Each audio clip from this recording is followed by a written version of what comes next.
Welcome back to the Avis YouTube channel. In this video, we are going to see how you can import the large data into MySQL workbench using Python.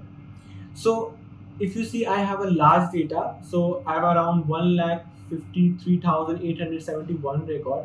But by using CMD, you can import it. But it required a lot of steps. So you need to create the data. You need to create a table, then the data type, then you go to the CMD and you define the connections and all. So I'm going to use Python this time. Okay, and it will be going to be very super easy technique. So let's go to your my Python notebook tutorial. We are required two libraries. The one library is Pandas library and the second library is SQLAlchemy library. So if you don't have it, you can install it by just writing pip install panda and pip install SQLAlchemy.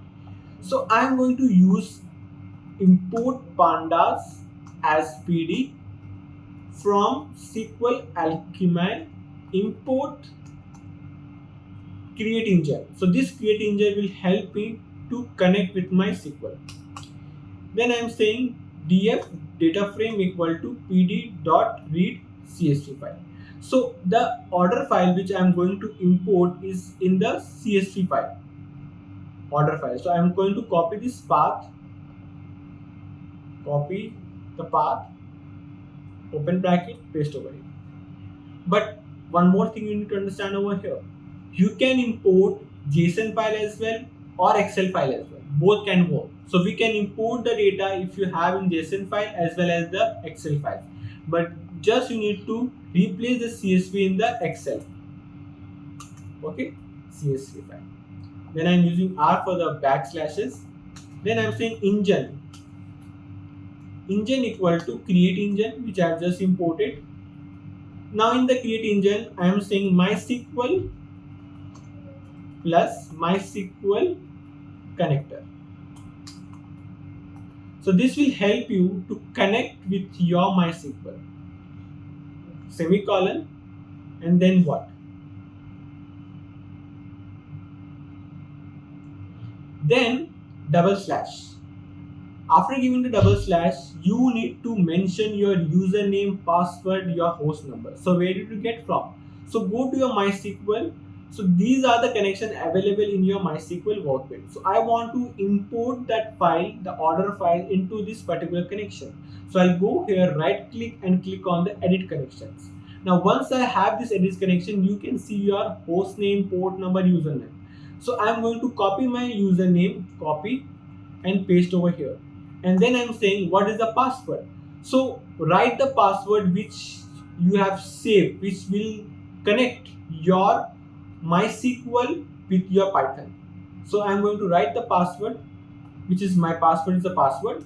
So @ after giving the @ you need to mention your host name. So I'm going to copy my host name, paste over here, slash. So after giving the slash, you need to mention which database you want to import it. So go back to your MySQL, close this one, and I have already created the database. So let's create a database which is called the large dataset and the large dataset. So refresh it. So as you can see, my database has been created. I want to import that file into under this database. So let's copy this database name and paste over here. Right. Now what will I do? I will use a try except block. Try. I'm saying pd dot, not pd, df dot read to SQL.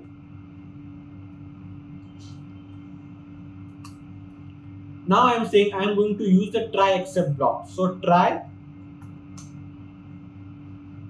df dot to SQL because I want to import my data frame to SQL.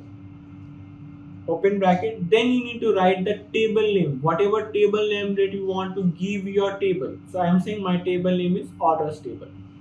After that you need to mention the connection. So connection equal to your engine, comma index equal to false. Now what is the index equal to false? For example, let's say if this is my file import pandas as pd. This is my file df.edit. Whenever you run this query, you will get the index number. As you can see, 0, 1, 2, 3, 4, 5. I don't want in my file, I don't want in my database that 0, 1, 2, that index number should become. So that's why I'm saying index equal to false. Then I'm saying print import successfully.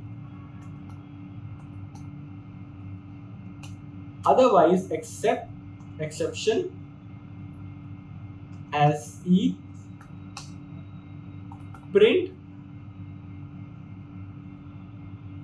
f, there is an error with the e. Now let's run the query. It's running.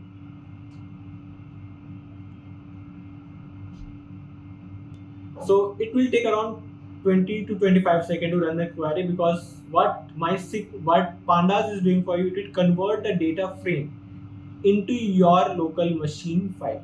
So as you can see, import successfully. So go back to your MySQL and refresh it. As you can see, table order has been imported. Now run the query. It will take time. Make sure you don't. So if you see the query, your data has been imported successfully. So that's all for today. So I hope you guys like this video. So follow for more.